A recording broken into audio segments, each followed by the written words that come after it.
United Cerebral Palsy of Central Arizona recently received a grant from the state to upgrade services and opportunities for adults with physical and mental disabilities. And to teach us, and to learn more about these upgrades, we welcome Gail Stelling and Camille Ridley. They're both with United Cerebral Palsy of Central Arizona. My goodness, thank you both for being here.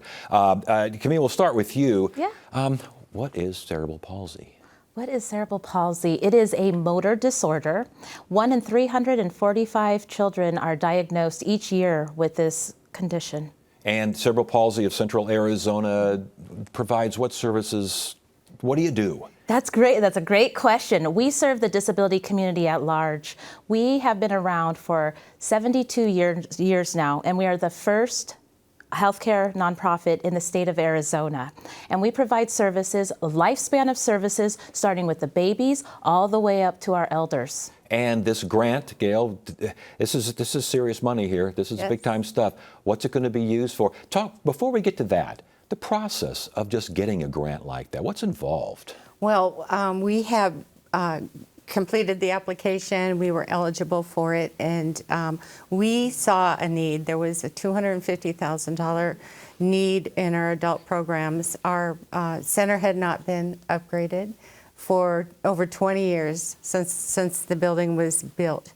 And so this was big for us. Technology's changed in the last 20 years, and innovation has changed. And so we took advantage of it, and it's such a true gift. This money came from Access through ARPA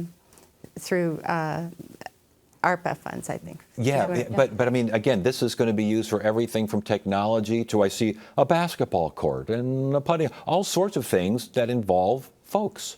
Yes. So we wanted to provide choices for individuals with special disabilities. So their choices allow them to have their voice being heard, and their individualism is so needed. Yeah. And so what we're looking at is building out new programs. So we have an adaptive basketball, we have adaptive putting greens. We're looking at a culinary program, rolling out exercise equipment that is accessible by a wheelchair, let's say. Sure. Oh, yeah. And again, how important is this for these people? I mean, to have an adaptable putting green, to have an event, a greenhouse, these sorts of things. Yeah. It's, I would imagine just having it is important. Just seeing it is important. It is, and I'll tell you, seeing the build out after completion, because you get the vision, you see the blueprints, and when you walk out there and you see the individuals who participate in our programs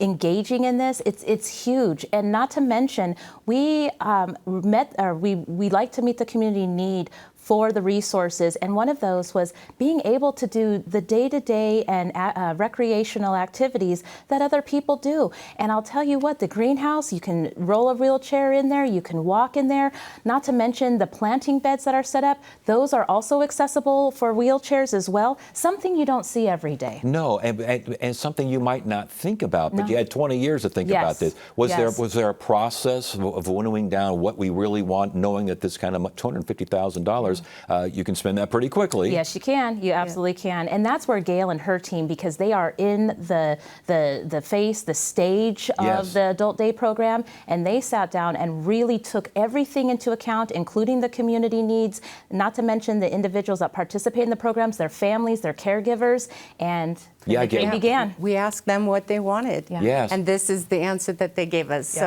And we wanted to also focus on including the community. So we have an event center, which we are building out, and we're going to have community events to incorporate the community into our center. And it's just such a good fit. And UCP of Central Arizona really believes that inclusiveness and empowering individuals to have those choices is where it needs to be. So. What kind of events in that event center? What do you plan on? We plan on having musicians and comedy shows, fundraisers, and gatherings. We can rent the event space out as well. If people needed a place to have a private party, we can allow for that. Very good. So we're also using this for a little social entrepreneurism and micro business development too. So we did incorporate a food cart, which is going to teach people with individuals' micro business skills. So cash, reconciling, Yes. inventory, all of that. Very cool.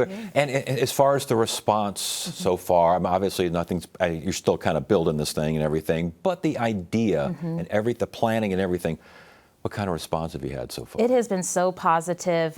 We just started reaching out to the media and community at large, and I've lost count of how many news channels and reporters have expressed interest. In fact, we've got interviews coming up over the next couple of days, so this has really taken off. We're well over 10 media engagements, and they're growing, not to mention tours, because we really want to get people onto the campus and have a tour, and we have had, how many tours have you done, Gail? I know it's been a ton. Yeah, I think we're in the last, probably, I was in Alaska, but the last 2 weeks before I went away, Yes. I would say we had a dozen tours. Yes. And what we're looking for is people who want to see a fresh space, have options, have their voices be heard. Okay. If they want to come in there and see what we're doing, and we invite them to come. Well, we're glad you took our invitation to come on here. Thank you for sharing. Yes, thank you for having us. Great story, and good to have you both here. Thanks for joining. Thank you. Thank you.